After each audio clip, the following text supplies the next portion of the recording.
కూటమి ప్రభుత్వం అధికారంలోకి వచ్చి ఏడాది పూర్తవుతున్న నేపథ్యంలో వైసీపీ అధినేత జగన్మోహన్ రెడ్డి వెన్నుపోటు దినంగా నిర్వహించాలని పిలుపునివ్వటాన్ని పొన్నూరు ఎమ్మెల్యే ధూళిపాళ్ల నరేంద్ర కుమార్ తప్పుపట్టారు. వెన్నుపోటు దినం నిర్వహించడం అంటే ఓట్లు వేసిన ప్రజలను అవమానించడమేనని మండిపడ్డారు. చంద్రబాబు ఏడాది పాలనలో ఎన్నికల మేనిఫెస్టోలో 1-2 తప్ప తాము ఇచ్చిన హామీలన్నింటినీ నెరవేర్చామంటున్న ధూళిపాళ్ల నరేంద్ర కుమార్తో మా ప్రతినిధి రామకృష్ణ ఫేస్ టు ఫేస్. కూటమి ప్రభుత్వం అధికారంలోకి వచ్చి ఏడాది కాలం పూర్తవుతున్నటువంటి నేపథ్యంలో ప్రతిపక్ష వైసీపీ వెన్నుపోటు దినం నిర్వహించాలన్నటువంటి ఒక నిర్ణయం తీసుకుంది. రాష్ట్ర వ్యాప్తంగా కూడా వైసీపీ తమ శ్రేణులు రేపు వెన్నుపోటు దినాన్ని నిర్వహించాలన్నటువంటి ఒక పిలుపు కూడా ఇవ్వడం జరిగింది. ఈ నేపథ్యంలో మనతో పొన్నూరు శాసనసభ్యులు ధూళిపాళ్ల నరేంద్ర గారు ఉన్నారు. ఆయనతో మాట్లాడే ప్రయత్నం చేద్దాం. నరేంద్ర గారు చెప్పండి, ఇవాళ వైసీపీ ఈ ఏడాది పాలనను వెన్నుపోటు దినంగా చేయాలన్నటువంటి ఆలోచనతో ఒక నిర్ణయం తీసుకుంది. దీని మీద జూను 4 అనేది ఆంధ్రప్రదేశ్ రాష్ట్ర చరిత్రలో ఒక చారిత్రాత్మకమైన రోజు. ఎందుకంటే గత 5 సంవత్సరాల యొక్క జగన్మోహన్ రెడ్డి ముఖ్యమంత్రిగా ఉన్న కాలంలో విద్వేషపూరితమైన విధ్వంసపరమైన దోపిడీ పాలనకి 5 సంవత్సరాలు ప్రజలు అనుభవించి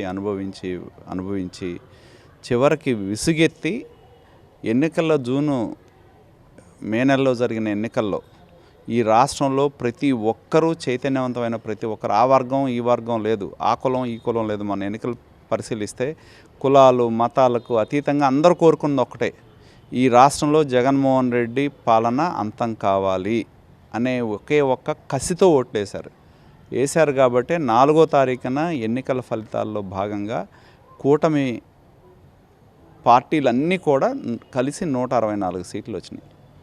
జగన్మోహన్ రెడ్డికి ప్రతిపక్ష హోదా కూడా లేకుండా 11 సీట్లకి ఆంధ్రప్రదేశ్ ప్రజలు పరిమితం చేశారు.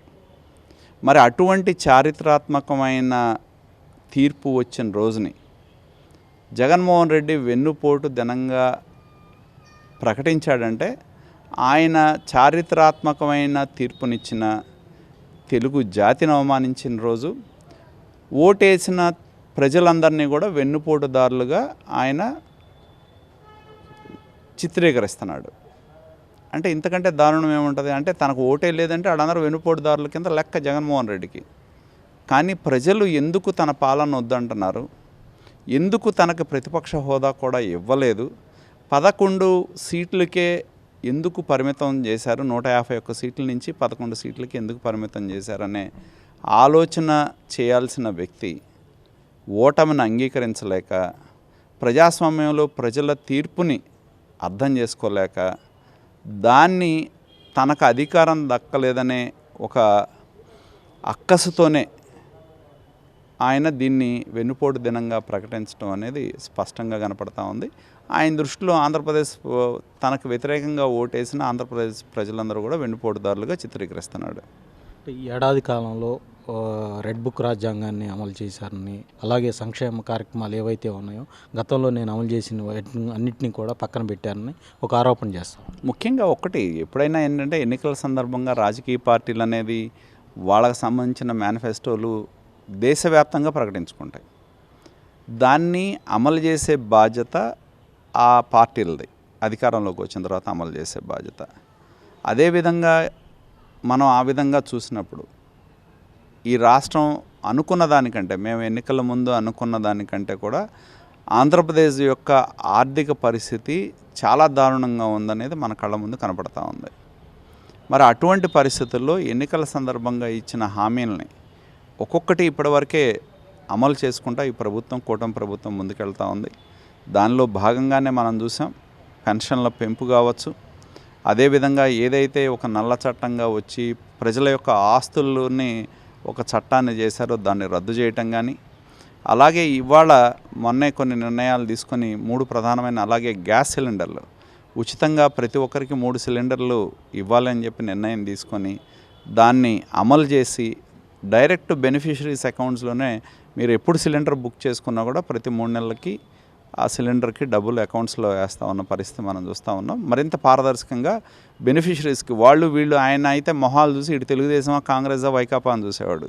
కానీ ఈ ప్రభుత్వం అమలు చేసే దానిలో అటువంటిదేం లేదు. అర్హత గతంలో ఉన్న వాటిని కొనసాగించడం, అర్హత ఉన్న వాళ్ళకి ఇది చేయటం, ఎక్కడన్నా అక్రమాలు తీసుకుంటే మటుకు చర్యలు తీసుకోవడం జరుగుతుంది. అలాగే మొన్న మహానాడు సందర్భంగా కూడా స్పష్టంగా, ఎందుకంటే ఈ సంవత్సరం జూన్ నుంచి పాఠశాలలు తెరుస్తారు కాబట్టి తల్లి ఒడి అమలు చేయాలని చెప్పి, అలాగే జూన్ నుంచి వ్యవసాయ సీజన్ కూడా మొదలవుద్ది కాబట్టి మోడీ గారు ఇచ్చే దాంతో పాటు అదనంగా 14,000 కలిపి 20,000 రూపాయలు రైతులకు ఇవ్వాలని చెప్పి నిర్ణయం తీసుకోవటం, అలాగే ఆగస్టు 15 నుంచి మహిళలకి ఉచిత బస్సు సౌకర్యం కూడా కల్పిస్తామని చెప్పి ప్రకటించడం జరిగింది. ఇంకా నాకు తెలిసి ఒక హామీ ప్రధానంగా మహిళలకి 1,500 రూపాయలు ఇవ్వాలని నిర్ణయం అయితే అదొకటే మిగిలి ఉంటుంది. కాబట్టి నేను చెప్పేది ఏంటంటే, కూటమి పార్టీలకి అధికారం ఇచ్చినప్పుడు దాన్ని అమలు చేసే బాధ్యత తీసుకొని వాటిని అమలు చేసే ప్రక్రియలో మా అడుగులు ముందుకు నడుస్తున్నాయి. కానీ మా అడుగులు ఆగల. ఒక్కొక్క హామీని అమలు చేసుకుంటా మేము ముందుకు వెళ్తూ ఉన్నాం. కానీ ఒకసారి గుర్తు చేస్తూ ఉన్నా, జగన్మోహన్ రెడ్డి గారు గుర్తుంచుకోవాల్సింది ఏంటంటే, రాజశేఖర రెడ్డి గారు ముఖ్యమంత్రిగా ఉన్న కాలంలో డ్వాక్రా మహిళలకి ఉచిత గ్యాస్ కనెక్షన్ అని ఒక ప్రకటన చేశాడు ఆయన. చేసి తర్వాత కొంతకాలం తర్వాత దాన్ని వాళ్ళ మేనిఫెస్టోల నుంచి తీశారు. ఇలాగే ఆయన అడిగినప్పుడు మేము అసెంబ్లీలో కూడా అడిగేవాళ్ళం, మీరు ఈ హామీ ఇచ్చారు, ఆ హామీ ఇచ్చారు, ఎందుకు అమలు చేయడు? ఆయన ఒక మాట చెప్పేవాడు, రోసే గారు ఆయన ఇద్దరు చెప్పేవాళ్ళు, మాకు ప్రజలు పాలించడానికి 5 సంవత్సరాలు ఇచ్చారు, 5 సంవత్సరాల్లో మేము అమలు చేయకపోతే మమ్మల్ని అడగండి అన్నారు. మిమ్మల్ని 5 సంవత్సరాల వరకు చూడమని మేము చెప్పటల్లా. కానీ దారుణమైన ఆర్థిక పరిస్థితులు ఉన్నా కూడా ఇవాళ కేంద్ర ప్రభుత్వం నుండి సహకారాన్ని తీసుకుంటూ అటు అభివృద్ధి ఇటు సంక్షేమ కార్యక్రమాలు అమలు చేస్తుంది ఈ ప్రభుత్వం అనేది గుర్తుంచుకోవాల్సిన అవసరం ఉంది. ఎందుకంటే మీ హయాంలో సంక్షేమం పేరుతో మీరు చేసిన దోపిడీ మాత్రమే ఉంది, అభివృద్ధి అనేది లేదు.